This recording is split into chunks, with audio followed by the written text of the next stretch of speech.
నమస్తే. ఈ మధ్య కాలంలో ఆదివాసీల అలాగే లంబాడాల మధ్య రిజర్వేషన్ల అంశం అయితే మాత్రం రచ్చలేపుతుంది. ప్రధానంగా మాకు రావాల్సిన వాట మాత్రం లంబాడాలు మాత్రం పొందుతున్నారు. ఇక ఎస్టీ జాబితా నుండి వాళ్ళను తొలగించాల్సిందేనని ఇప్పటికే సుప్రీంకోర్టు వరకు కూడా ఈ వ్యవహారం వెళ్ళింది. దీంతో పెద్ద ఎత్తున ఇరు వర్గాల మధ్య కూడా ఈ అంశంపై చర్చ అయితే నడుస్తుంది. ఈ సందర్భంలో మాట్లాడదాం మనతో పాటు మాజీ ఎమ్మెల్సీ రాములయ్య గారు ఉన్నారు. జరిగే చర్చపై ఆయన యొక్క అభిప్రాయం ఏంటి, వాస్తవ పరిస్థితులు ఏందో తెలుసుకుందాం. సార్ నమస్కారం. నమస్తే. ముందుగా ఎస్టీ జాబితా నుండి లంబాడాలను తొలగించాల్సిందే, మొత్తం మా ఫలాలను కూడా మొత్తం దొబ్బి తింటున్నారు, వాళ్ళే వాడుకుంటున్నారు అనేది ప్రధానంగా ఆదివాసీల నేతల నుండి, అలాగే స్వయం బాపురావు అవుతుంది, తెల్ల వెంకట్రావు అవుతుంది మాత్రం ప్రధానంగా వాళ్ళ కోర్టు కేసు వేసిన సందర్భంలో వస్తున్న వాదన ఏం చెప్తారు? ఇప్పుడు ఆదివాసులది లంబాడది కూడా అనుకుంటారు, వాళ్ళు ప్రచారం చేస్తారు. అది కరెక్ట్ కాదు. మళ్ళా ఏది గోండ్ కోయ కంటే చిన్న కులాలు ఉన్నాయి, నీకు పర్దాన్ తోటి, మళ్ళీ వాళ్ళది ఎవరు తింటురు? వాళ్ళు ఇంతవరకు ఒకడు ఐఏఎస్ కాలే, ఐపీఎస్ కాలే, చదువుకో దూరం ఉన్నారు, ఒక ఐటీడీఏ చైర్మన్ కాలేరు. మళ్ళీ వాళ్ళది వీలేదా? కోయ గోండేదా? ఇప్పుడు ఎవరైతే చదువుకుంటారో, ఎవరైతే కష్టపడతారో వాళ్ళు పైకి వస్తారు. 1956లో మేము దొడ్డుదారిలో వచ్చినామంటారు. అప్పుడు మన తెలంగాణకేంచి మన తమిళనాడుకేంచి ఆంధ్ర రాష్ట్రం ఏర్పడ్డప్పుడు అక్కడ సుగాలి లంబాడీలన్నీ ఉండే, వాళ్ళు అక్కడ ఎస్టీ జాబితాలో ఉండే. ఆంధ్ర రాష్ట్రం అయినప్పుడు ఆంధ్ర రాష్ట్రంలో వాళ్ళు సుగాలి లంబాడీ కంటే అక్కడ 1950కేంచి వాళ్ళు ఉన్నారు. మనకు స్వాతంత్రం వచ్చింది 47లో. 48లో మనం ఏముండే అంటే ఇక్కడ నైజాం నవాబ్ దాంట్లో ఉంటుంది. 9 జిల్లాలేమో తెలంగాణ, 5 జిల్లాలేమో కర్ణాటక, 10 జిల్లాలేమో మహారాష్ట్ర. ఇది 1947-48లో మనకు ఇక్కడ ఇండియాలో విలీనమైంది. భారతదేశంలో ఏది మన నైజాం నవాబ్ది రాష్ట్రం విలీనమైంది. విలీనమైన తర్వాత 53లో అక్కడికెంచే ఉన్నారు వాళ్ళు. అక్కడ తెలంగాణ మన తమిళనాడుకెంచి ఆంధ్ర స్టేట్ సపరేట్ అయింది. ఆంధ్ర రాష్ట్రం కాదు, ఆంధ్ర స్టేట్ సపరేట్ అయినప్పుడు అప్పుడు పొట్టి శ్రీరాములు 56 రోజుల నిరాహార దీక్ష చేసిన తర్వాత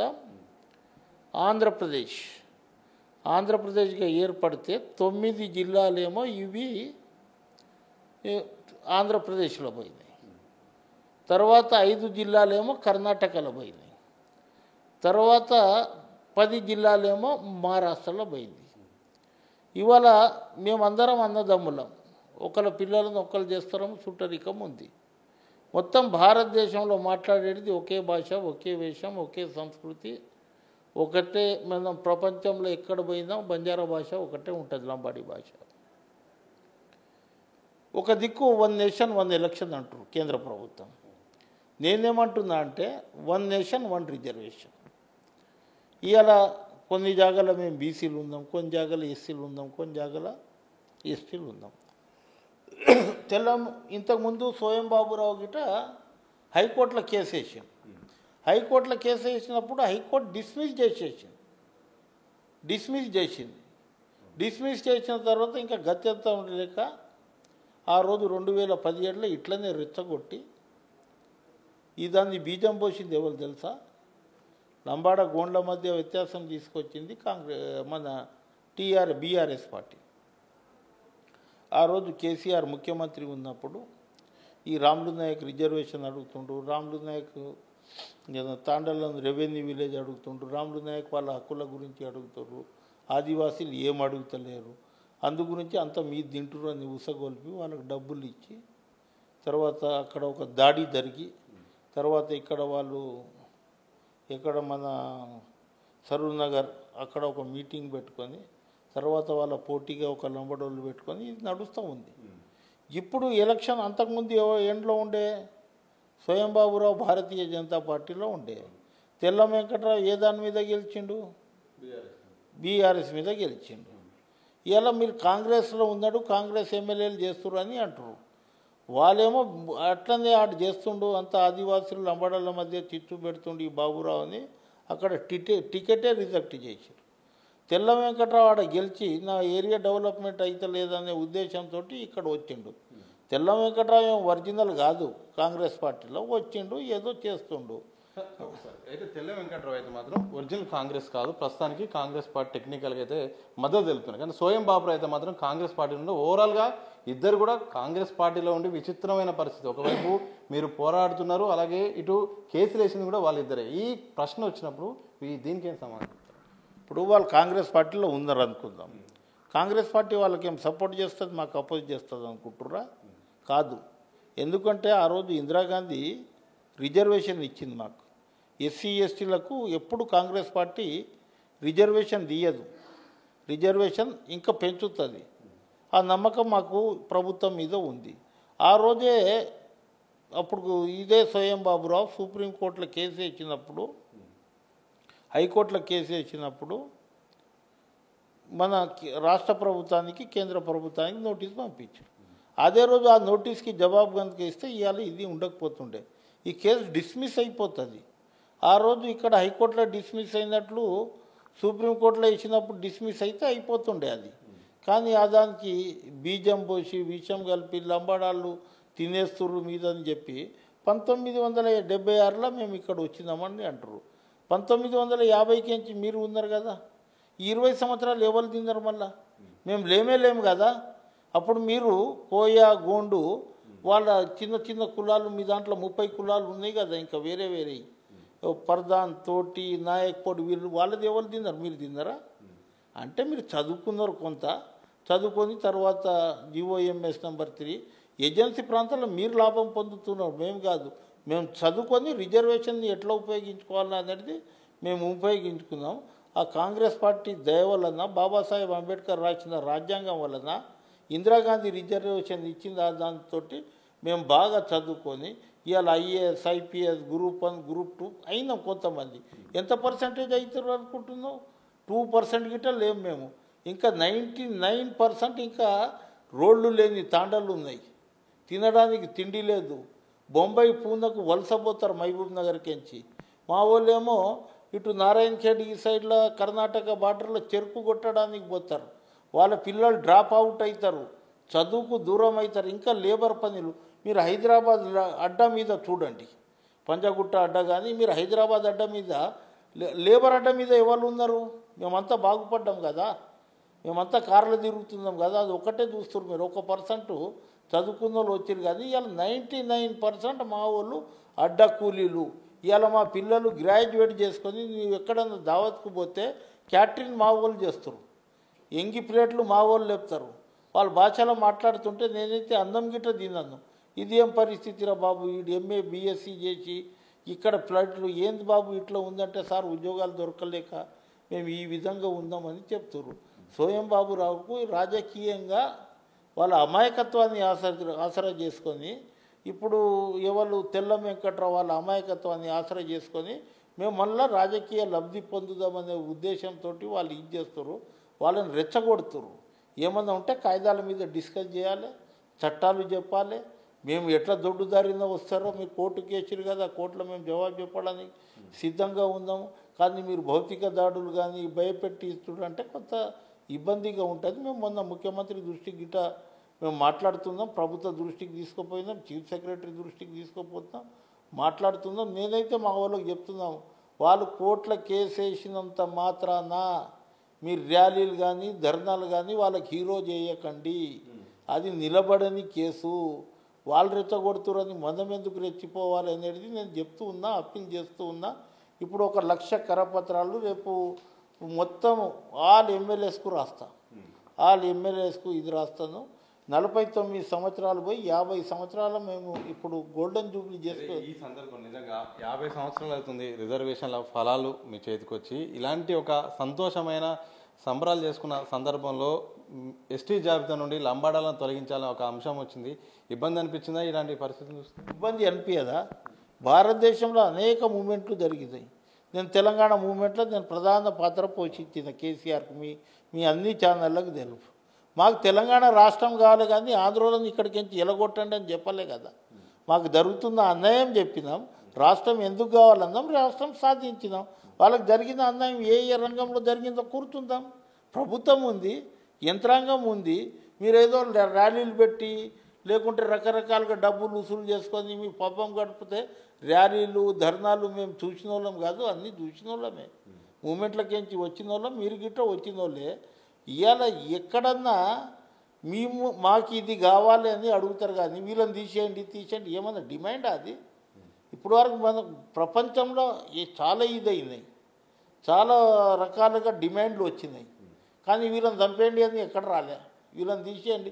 50 సంవత్సరాలు నేను మొన్న ముఖ్యమంత్రితో మాట్లాడి గోల్డెన్ జూబ్లీ బ్రహ్మాండంగా ఎల్బీ స్టేడియంలో చేద్దాం అని చెప్పిన, ముఖ్యమంత్రి గారికి చేద్దామన్నా మంచి ఇదే అని చెప్పిన. మా పిసిసి ప్రెసిడెంట్ దృష్టికి తీసుకుపోయింది. రకాలుగా ఏ పార్టీలో ఉంటే అది. ఇవాళ మేము చెప్పాలంటే ఇంత తిండి తింటుందామంటే because of Congress party. Indira Gandhi ఇచ్చిన రిజర్వేషన్ ఆ రోజు ఎంతో ఆలోచన చేసి ఆమె 1976లో ఇది 20 తారీఖు, నిన్ననే 20, ఇవాళ 21, 50 సంవత్సరాలు 50 వసంతాలు 49 వసంతాలు పూర్తి చేసుకొని ఇవాళ పండుగ వాతావరణం. ఇవాళ గ్రూప్ 1 వచ్చింది నాకు మొన్న మా అమ్మాయికి. ఇవాళ రిజల్ట్ వచ్చింది, గ్రూప్ 2 వచ్చింది. నేను ఆ రోజు కౌశిక్ రెడ్డి మా మీద ఆరోపణ చేసినప్పుడు, అరే గ్రూప్ 1 వస్తుంది, గ్రూప్ 2 వస్తుంది, గ్రూప్ 3 వస్తుంది, గ్రూప్ 4 వస్తుంది. గ్రూప్ 4 ఇప్పుడు పనిచేస్తుంది ఆమె నిజామాబాద్లో. ఇవాళనే రిజల్ట్ వచ్చింది, గ్రూప్ 2 వచ్చింది. అంటే చదువుకున్న వాళ్ళకు ఇప్పుడు ఏమన్నా గుంజుకోపోవచ్చు. నా ఆస్తి ఉంటే బంగారం దొంగతనం కావచ్చు, బట్టలు ఎత్తుకోపోవచ్చు, ఏమన్నా చేయవచ్చు, ఇల్లుని కూలగొట్టవచ్చు. కానీ చదువుని ఎవడు తీసుకోపోలేడు, ఎవరి సొబ్బుగా ఇది కాదు. చదువు అనేది ఎంత బాగా చదువుకుంటే అట్లా. ఆదివాసీ మిత్రులు చదువుతలేరు, బాగా చదువుమంటాం. వాళ్ళకి ఎటువంటి అన్యాయం ఉందో మేము సపోర్ట్ చేస్తాం. బయటికించి వచ్చిర్రు ఎక్కడికి వచ్చిర్రు? బయటికించి ఎవరు వచ్చిరో చూపెట్టండి కదా, మేమే అన్ని క్యాన్సిల్ చేపిస్తాము. ఇప్పుడు మా దగ్గర ఇక్కడ చూడండి, మన మహబూబ్ నగర్ కానీ, రంగారెడ్డి కానీ, నిజామాబాద్ కానీ, మెదక్ కానీ, నీకు నల్గొండ కానీ ఎక్కడన్నా బయట వాళ్ళు ఉన్నారా మన దగ్గర? కొంత ఆదిలాబాద్లో వాళ్ళకి మహారాష్ట్ర బార్డర్ ఉందని వాళ్ళు చెప్తున్నారు. నేను నిన్న మహారాష్ట్రలో పోయినా, ఎంత ఇది మీరు అక్కడ ఎస్టీలో వచ్చారు, మాకు ఎస్టీ కావాలి, మీరు బాగా చెప్తారు 1 నేషన్ 1 రిజర్వేషన్. రేపు 2 లక్షల మందితోటి మన నాందేడు పెడుతున్నారు, నాందేడు పోతున్నారు రేపు. వాళ్ళకి సంఘీభావంగా అందరం ఒకటి కావాలి. ఇవాళ రిజర్వేషన్ వస్తే కొంత బాగుపడతారు, కొంత ఫలాలు వస్తాయి, జాబులు వస్తాయి. కొంత ఇప్పుడు మహారాష్ట్రలో విదర్భ సైడ్లో ఇవాళ గిట్ట అక్కడ షుగర్ కేన్ ఉన్నాయి, బాగా షుగర్ పంట ఉంది శరద్ పవార్ ఏరియాలలో అటు. ఇప్పుడు గిట్ట చెరుకు కట్ చేయడానికి ఎవరు పోతారు? కేన్ కటింగ్కు మా వాళ్ళు పోతారు. ఇవాళ వాళ్ళ బండ్లు, వాళ్ళ పిల్లలు తిండి సరిగా లేక రక్తహీనత ఉండి బతుకుతున్నారు. అటువంటి కుటుంబాలు గిట్ట ఉన్నాయి. ఇప్పుడు మేము ఇక్కడ రిజర్వేషన్లో వచ్చినాం, అక్కడేమో ఎస్సీలో వచ్చిర్రు. ఆ రోజులలో మన కమిటీలు వేసిన తర్వాత కర్ణాటకలో ఎస్సీ చేసిర్రు, మాకేమో ఇక్కడ ఎస్టీ చేసిర్రు. మహారాష్ట్రలో ఒకటే రాష్ట్రంలో ఉన్నాం కదా, నైజాంనగర్, ఆడ ఓబీసీ ఉన్నారు. మీరు ఎట్లా తీసేయమంటారో కానీ మేము చెప్తలేము, వీళ్ళని తీసేయండి, గోండోళ్ళని తీసేయండి, కోయోళ్ళని తీసేయండి అంటలేము. మాకు అందరికీ రిజర్వేషన్ ఇవ్వమని కొట్లాడుతున్నాం కేంద్ర ప్రభుత్వంలో, ఆ మహారాష్ట్ర ప్రభుత్వం మీద. ఇది ఒక డిమాండ్ ఉంటుంది. కానీ వీళ్ళని ఇక్కడికి ఎలగొట్టండి, మాకు ఎలగొట్టు. మళ్ళీ ఎక్కడ తీసుకుపోతాం? మేము భారతదేశం ఆఫ్ఘనిస్తానా? మేము టెర్రరిస్టులమా?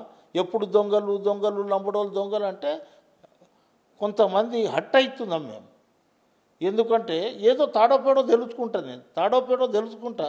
దీనికి ఒక కొలిక్కి రావాలి, ఒక కంక్లూజన్ రావాలి, ఏదో ఒకటి ఊకే ఈ సమస్య ఒక పరిష్కారం రావాలని సిద్ధంగా ఉన్నారా? నేను 100%. రేపు సుప్రీంకోర్టులో మన ఏది మన రాష్ట్ర ప్రభుత్వం ఏమేస్తుందో దానికి జవాబు ఏమిస్తుందో ఆ జవాబు కరెక్ట్ ఉంటే మాకు పర్వాలేదు. కరెక్ట్ లేనప్పుడు మేము 100% మేము గిట్ట ఇంప్లీట్ అవుతాం, మా వాదన మేము వినిపిస్తాం. మేము దొంగదారిన ఎట్లా వచ్చినాం, లోకూర్ కమిటీ ఎక్కడ పోయింది, తర్వాత 31 మంది ఎంపీలతోటి కమిటీ వేసారు, మొత్తం భారతదేశం తిరిగిరు. లోకూర్ కమిటీ 2.5 నెలలు తిరిగింది. 33 మంది ఏదైతే కమిటీ ఉందో ఆ కమిటీ మొత్తం తీసుకొని మొత్తం 700 కులాలను వాళ్ళు ఇది చేసి తీస్తే లంబడోళ్ళని తీయవద్దు. ఆ రోజు 350 కులాలను ఏరియా రిస్ట్రిక్షన్ తీసిర్రు, వాళ్ళని అందరినీ తీయాలి. మళ్ళీ ఒక లంబడోళ్ళని ఎందుకు తీస్తారు? అందు గురించే వీళ్ళు వాళ్ళ రాజకీయ పబ్బం గడుపుకోవడాన్ని, ఆదివాసుల అమాయకత్వాన్ని ఆశ్రయ చేసుకొని ఒకసారి ఎంపీ అయినావు. ఎన్నిసార్లు ఆదివాసుల సమస్య మాట్లాడినావు? ఆదివాసుల బిలో పవర్టీ లైన్కించి రావాలి, మాకు ఒక ఇండస్ట్రీస్ రావాలి, మాకు లేకుంటే ఏదో ఒక రకంగా రావాలి, ఆర్థికంగా ఇది కావాలని ఎప్పుడు మాట్లాడలే. ఈ లంబడోళ్ళని తీసేయండి, లంబడోళ్ళని తీసేయండి అంటే ఏంది అది? అరే నీకేం కావాలనో అడుక్కోరాదు, మేము గిట్ట నీకు సపోర్ట్ చేస్తాం కదా. తీసేయమంటే నీవుందేది కాదు, భగవంతుడు పుట్టించిండి ఈ భారతదేశంలో అందరం సమానమే. ఆదివాసులకు వస్తే ఒక నెత్తురు, మాకు వస్తే ఇంకో బుల్లు వేస్తుందా? అందరం ఒకటే కదా. ఎందుకు అట్లా మీరు రెచ్చగొడుతుర్రు? రాజ్యాంగబద్ధమైన పదవితోటి ప్రజాస్వామ్యంగా గెలిచిర్రు. బాబాసాహెబ్ అంబేద్కర్ రాసిన రాజ్యాంగం మీద ఒట్టు తీసి మీరు ప్రమాణ స్వీకారం చేసినారు. ఇట్లా రెచ్చగొట్టడానిక మీకు? మేము గిట్ట ఓట్లు ఇచ్చినాం. స్వయం బాబురావు ఫస్ట్ టికెట్ 2004లో కేసీఆర్కి చెప్పింది నేను ఇప్పించాను. ఆ రోజు గోయా కోండ్ లేదు కదా, నేనే అడగవచ్చు. సార్ వాళ్ళ పాపులేషన్ ఎక్కువ ఉంది, ఇచ్చేయండి స్వయం బాబురావు ఒక టీచర్ అని అడుగుమను, నార్కో టెస్ట్ పెట్టుమను. నేను తప్పు మాట్లాడుతున్నా, ఆయన తప్పు మాట్లాడుతున్నా, నాకు మంచి మిత్రుడు. ఇప్పుడు గిట్ట ఎక్కడన్నా కలిస్తే హాయ్ హలో అంటాం. ఎక్కడన్నా ఉంటే ఎట్లా ఉందాం అని చెప్పుకుంటాం. కానీ ఈ విధంగా రెచ్చగొట్టి లంబడోళ్ళ మధ్య, ఆదివాసుల మధ్య, కోయోళ్ళ మధ్య, గోండోళ్ళ మధ్య కొట్లాట పెట్టి అక్కడ కొట్లాట అయింది 2017లో. ఆ రోజు హోమ్ మినిస్టర్ నాయి నరసింహారెడ్డి, నేను ఎమ్మెల్సీ. రాత్రి 12:30కు పోయి ఆయనకు లేపి అక్కడ పోలీసులు మిలిటరీ దళాలు పోయిన తర్వాత అది కంట్రోల్కి వచ్చింది. కొట్టిన ఎవర్రా బాబు అంటే ఇక్కడ వాళ్ళు ఒక్కడు లేడు. ఛత్తీస్గఢ్కించి తర్వాత నాగ్పూర్కించి వచ్చిన ఆదివాసులు ఎవరైతే గోండు కోయాలు ఉన్నారో వాళ్ళు దాడి చేశారు. కానీ రోజు మనం లేచి ఒకరికొకరు చూస్తాము. 50 సంవత్సరాల నుంచి మనం కలిసి ఉన్నాము. ఈడ హిందూ ముస్లిం కొట్లాట అయితే మన ఇంటి పక్కకు ముస్లిం ఉంటాడు అనుకో, కొడతామా మనం? అన్నీ ఇంకా సేవ్ చేసుకుంటాం ఎవరన్నా దగ్గరకు వస్తే. అట్లా ఆ పద్ధతి ఉండాలి. కానీ మీరు దొంగలు దొడ్డుదారిన వచ్చిర్రు. ఆ రోజు ఎమర్జెన్సీ ఉండే, పార్లమెంటే కాలేదు. ఆ రోజు పార్లమెంట్ రద్దు చేయలే ఇందిరాగాంధీ. ఆ రోజు పార్లమెంట్ చేసుకుంది. ఈ సందర్భంలో సరైన ప్రొసీజర్ ఫాలో కాలేదు. ప్రొసీజర్ ప్రకారం రాష్ట్రం నుండి పర్మిషన్ ఉండాలి, ఒక సిస్టమేటిక్ ప్రకారం హైరార్కీ ప్రకారం జరగాలి. అట్లా జరగకుండా రిజర్వేషన్ల అమలు అనేది నడుస్తుంది. అందుకని దీనికి చట్టబద్ధత లేదనేది కూడా ఒక వాదన. ఇప్పుడు కులాలను కలిపితే చట్టబద్ధత ఉండాలి, అసెంబ్లీ తీర్మానం ఉండాలి. కానీ ఏరియా రిస్ట్రిక్షన్ని తీసిండ్రు. అదే అంటున్నాను నేను గోండు సోదరులకు. కలిపితే ఏమో నువ్వు అన్నట్లు ఇక్కడ అసెంబ్లీ తీర్మానం ఉండాలి. ఎస్సీ ఎస్టీ కమిషన్ది ప్రపోజల్ పోయి వీళ్ళకి పెట్టాలనేది ఉండాలి. అది కలిపేటప్పుడు. కానీ ఇది ఏరియా వ్యత్యాసం. ఒకే రాష్ట్రం, ఒకే భాష, ఒకే సంస్కృతి. ఆంధ్రాలో ఏమో ఎస్టీలు ఉన్నారు, తెలంగాణలో వచ్చి బీసీలు ఉన్నారు. అప్పుడు ఇది ఏమో మన నైజాం నవాబు హైదరాబాద్ రాష్ట్రం. అది తమిళనాడుకించి వచ్చిన తర్వాత అది తమిళనాడులో వాళ్ళు ఉన్నారు ఎస్టీలో, వాళ్ళు 53లో ఎస్టీలో పోయారు అక్కడ. తర్వాత 57లో ఆంధ్రప్రదేశ్ అయినప్పుడు పండిత్ జవహర్లాల్ నెహ్రూ ఆ రోజు ఏం చెప్పిండు? వీళ్ళు అమాయకులు, మీ హుషారులతోటి కల్పిస్తున్నాం, ఎప్పుడన్నా విడాకులు ఇచ్చేయవచ్చు అని. అదే కాసు బ్రహ్మానంద రెడ్డి ఇక్కడ ముఖ్యమంత్రి ఉండే, నాగార్జున సాగర్ కట్టేటప్పుడు ఇదే దేవరకొండలో అటు గుంటూరులో పోయారు. అక్కడ మిర్చి, పత్తి, వ్యవసాయ పనులకు పోయారు. అక్కడ వాళ్ళు ఎస్టీ అయిపోయారు. ఇక్కడనే పుట్టినాం కదా, ఎక్కడ వలస ఉందాం? ఒకటే రాష్ట్రంలో పుట్టినాం. ఇలా హైదరాబాద్లో మేము ఉన్నాము, ఇక్కడనే పుట్టినాం, ఇక్కడనే ఇది చేస్తున్నాము. ఆదిలాబాద్లో ఉన్నారు మా వాళ్ళు, ఆదిలాబాద్లో ములుగులో ఉన్నారు. ములుగులో వీళ్ళకు మోటో ఏమా? స్వయం బాబురావుని గెలిపించడానికి ఎంతో కృషి చేసిన తర్వాత రకరకాలుగా ఇవాళ మేము అది లేనే లేదు. వీళ్ళు కావాలని రెచ్చగొట్టి మా దాంట్లో కొంతమంది లీడర్లు కావద్దాం, ఈ దాంతో లీడర్లు 5 మంది పెద్దగా ఇది చేస్తారు. వాడు కన్ఫ్యూజ్ చేస్తుండు. మనం కన్విన్స్ అవుదాం, మనం ఏం చేయాలి పేపర్ మీద పెడదాం. 100 ఊర్లాలే ఒకటేమో కళ్ళంతో రాయాలి. ఇది నేను సుప్రీంకోర్టుకు అంతా రెడీ చేస్తున్నా. నేను ఆల్ ఇండియా బంజారా సేవా సంఘ రాష్ట్ర అధ్యక్షునిగా సుప్రీంకోర్టు మీద మాకు నమ్మకం ఉంది. 100కు 100% కేసుని కొట్టేయబడుతుంది అనుకుంటున్నాను నేను.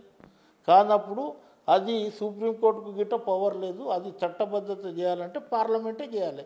తీయాలి, ఉంచాలి, ఏమన్నా చేయాలంటే పార్లమెంటే చేయాలి. కానీ మా మిత్రులకు చట్టం మీద అవగాహన లేదు, ఖాళీ రెచ్చగొట్టేది అవగాహన ఉంది. నేను ఇప్పుడేమో మాజీగా ఉన్నా, నేను మళ్ళీ నాకు పదవి వస్తే నేను రిన్యూవల్ అవుతా. ఆదివాసీ ఎక్కడన్నా పోంది, గోండోలు ఎక్కడన్నా పోంది. అరే వాళ్ళ అభివృద్ధి గురించి మాట్లాడు, వాళ్ళ గురించి ఇంకోటి ఇది చేయి. ఆ రోజు ఎన్టీ రామారావు ఉన్నప్పుడు 7th 10th ఎవరైతే పాస్ అయ్యారో వాళ్ళని అందరినీ తీసుకుపోయి ట్రైనింగ్ ఇచ్చి అందరినీ టీచర్లు చేసింది. నేను కొట్లాడిన ఎన్టీ రామారావుతో ఆ రోజు తెలుగుదేశంలో 4% నుంచి 6% తెచ్చిన. కేసీఆర్ తోటి కొట్లాడిన 6% నుంచి 10% గొండలను తీసేయమన్నాను. ఆ రోజు బంజారా భవన్ కట్టించింది నేను. ఆదివాసీలు ఎవరన్నా అడిగిర్రా? నా మిత్రులు, నా సోదరులు నా పక్కకు ఉండాలని 200 కోట్లతోటి ఆదివాసీ భవన్ కట్టించిన. ఇప్పుడు పనిచేసేటోళ్ళం మేము, మా మిత్రులు, మేము అన్నదమ్ములు. ఇప్పుడు నీవు నేను అన్నదమ్ములు అనుకుందాం. తండ్రి పంచిన ఆస్తిలో అందరికీ సమానం రావాలి కదా. సంపాదించిన ఏడ సమానం రాలేదో చెప్పండి. 20 సంవత్సరాలు ఎవరు తిన్నారు? మీరు ABCD అంటారు, నేను A to Z అంటున్నా. A నుంచి Z వరకు పంచుకుందాం, మాకే లాభం అవుతుంది. అది ఎస్సీ రిజర్వేషన్ విషయంలో వర్గీకరణ అనే అంశం తెరపైకి వస్తే, ఒకవేళ ఎస్సీ రిజర్వేషన్ స్టైల్లో కనుక వస్తే దాని పరిణామాలు ఎట్లుంటే దానికి మీరు యాక్సెప్ట్ చేస్తారు? మేము ఎందుకు యాక్సెప్ట్ చేస్తాం? ముందుగా వాళ్ళు విత్డ్రా చేసుకోవాలి, మాతోటి తప్పు అయిందని చెప్పాలి. ఆ దాని మీద మా మేధావులు అందరం కూర్చుంటాం, చర్చ జరుపుతాం, రాజ్యాంగం ఏం చెప్తుందో అది చెప్తాము. అరే ఎస్టీలో వర్గీకరణ అయినా పర్సంటేజ్ మాది ఎక్కువ. మీరు ఇప్పుడు ఎస్సీలో మందకృష్ణ మాదిగా చేసిండు, మాదిగ పర్సంటేజ్ ఎక్కువ. అందు గురించి మాదిగోళ్ళు బెనిఫిట్ చేస్తుంటారు. వీళ్ళు 3% ఉన్నారు, మేము 7% ఉన్నారు. ఎవరికి లాభం జరుగుతుంది? 7% ఉందనుక 3% ఉందనుక మామూలుని తీసేసిరు అనుకో. 12 అసెంబ్లీ సీట్లు ఉన్నాయి, 2 పార్లమెంట్ ఉన్నాయి. మీరు 3% వస్తారు. ఎన్ని సీట్లు వస్తాయి నీకు? 3-4 వస్తాయి. పార్లమెంట్ ఒక్కటి రాదు. అట్లా ఉద్యోగాలలో 3% వస్తే తత్వమే ఎక్కడ పోవాలి? కొత్త ఆలోచన చేసి మనం కూర్చొని మనం అన్నదమ్ములము ఏం చేద్దాము, ఇవన్నా ఈ దాంట్లో అన్యాయం అయిందని చీఫ్ సెక్రటరీ దగ్గర మీటింగ్ పెట్టు. మా SC ST అడ్వైజర్ ఉన్నారు కదా, ఆడబెట్టు. తర్వాత ట్రైబల్ వెల్ఫేర్ మినిస్టర్ దగ్గర కూర్చుందాం. లేకుంటే ఇంకా దగ్గర ముఖ్యమంత్రి ఇద్దరిని పిలిచి మాట్లాడితే ఆడ మాట్లాడదాము. మేము ఎట్లా దొడ్డుదారిన వస్తామో మేము చెప్తాము, మీరు ఎట్లా వచ్చారో చెప్పండి. కానీ రెచ్చగొట్టి నేను 1,00,000 మందితోటి మీటింగ్ పెడుతున్నా, తర్వాత ఆదిలాబాద్లో ఒకటి పెడతా, తర్వాత ఏమో ములుగులో ఒకటి పెడతా అంటే మేము పెట్టలేమా? నేను అంటున్నా మా వాళ్ళకు, మీరు ఏం చేయవద్దు, మీరు కన్విన్స్ కాండి, కన్ఫ్యూజ్ కాకండి. ఇప్పుడు ఎవరన్నా కోట్ల నేను వేసిన అనుకో నీ మీద, నీకు నోటీస్ పంపిస్తుంది. ఆ నోటీస్ వచ్చినంత మాత్రాన మనం పరేషాన్ ఎందుకు కావాలంటున్నది? 100% విజయం మన ఎప్పుడు ఉంది. మొత్తం మనకు రాజ్యాంగం చెప్తుంది ఉంది, దొడ్డిదారిన రాలేదు. 31 మంది పార్లమెంట్ సభ్యులు, లోకూర్ కమిటీ, తర్వాత పార్లమెంట్లో అది ఏరియా వ్యత్యాసాన్ని రిస్ట్రిక్షన్ది తీసిరు తప్ప. ఇప్పుడు ఒకటే మా దగ్గర కాదు, భారతదేశంలో 358 కులాలను కలిపిర్రు. మళ్ళీ 358 కులాలను తీయాలి, మళ్ళీ తీస్తారా? అది అవుతుందా? ఆ రోజు ఇదే కమిటీ 725 30 మంది ఎస్సీలలో పెట్టిరు. కర్ణాటకలో ఒకటి వీళ్ళని తీసేయండి అంటారు, తీసేస్తారా? అది అయ్యే పనేనా? మళ్ళీ పార్లమెంట్ ఇది చేయాలి, మళ్ళీ అది పార్లమెంట్లో బిల్ పాస్ కావాలి. ఏ ప్రభుత్వానికి అంత ధైర్యం ఉండదు. తీసేయమంటే అగ్నిగుండం తయారైపోతుంది ఇండియా. అందుగురించే నేను నా మిత్రులకు అంటున్నా, మీరు కన్ఫ్యూజ్ కావద్దు. ఆయన ధర్నా చేస్తుండని మనం చేసే అవసరం లేదు. ఆయన ఏదో బహిరంగ సభ చేస్తుండని ఆయన మెడ కోసుకుంటే మనం తొడ ఎందుకు కోసుకోవాలి? తెలివిగా పని చేయాలి, తెలివి ఉండాలి మీకు. అందరూ నేను బంజారా సోదరులకు అంటున్నా, మీరు హాయిగా మంచిగా చదవండి. అది ఎక్కడ పోదు మన రిజర్వేషన్ పోయినప్పుడు చూద్దాం కదా, పోయినప్పుడు చూద్దాం. ఎందుకు మీరు ఇంత అవుతున్నారు అనేది నా అభిప్రాయం. మొత్తంగా ఇప్పటి వరకు సోదర భావంతో కలిసి ఉన్నాం. ఆదివాసులారా అలాగే లంబాడ సోదరులారా ఎవరు కూడా దీన్ని కూర్చొని చర్చించుకునే విషయాన్ని దీన్ని పెద్దగా చేసుకోవద్దు. మన మధ్య రాజకీయ నాయకులు కావాలని గ్యాప్ క్రియేట్ చేసే పరిస్థితిలో ఉన్నారు. రిజర్వేషన్లు మాత్రం రాజ్యాంగం ప్రకారం వచ్చాయి, ఎట్టి పరిస్థితుల్లో కోర్టులో మాత్రం నిలబడదు. ఒకవేళ లంబాడ సోదరులు కూడా ఆవేశానికి లోను కావద్దు, ఏదో కార్యక్రమాలు చేసుకోవద్దు, రిలాక్స్గా ఉండండి. తప్పకుండా మనకు కోర్టు అనుకూలంగా తీర్పిస్తే రాష్ట్ర ప్రభుత్వం కూడా అనుకూలంగా ఉంది. ఎవరికైనా రిజర్వేషన్ కావాలని కొట్టాడాలి తప్ప పక్క వాళ్ళ రిజర్వేషన్లు వద్దు అనే కొత్త సంస్కృతి ఇది ఎప్పటికి కూడా మంచిది కాదు సమాజంలో అంటూ కూడా మాజీ ఎమ్మెల్సీ కాంగ్రెస్ సీనియర్ నేత రాముల్ నాయక్ గారు స్పష్టమైన ప్రకటన చేసిన సందర్భం అయితే కనిపిస్తూ ఉంది. కెమెరా పర్సన్ వంశీతో సతీష్, దిశ టీవీ, హైదరాబాద్.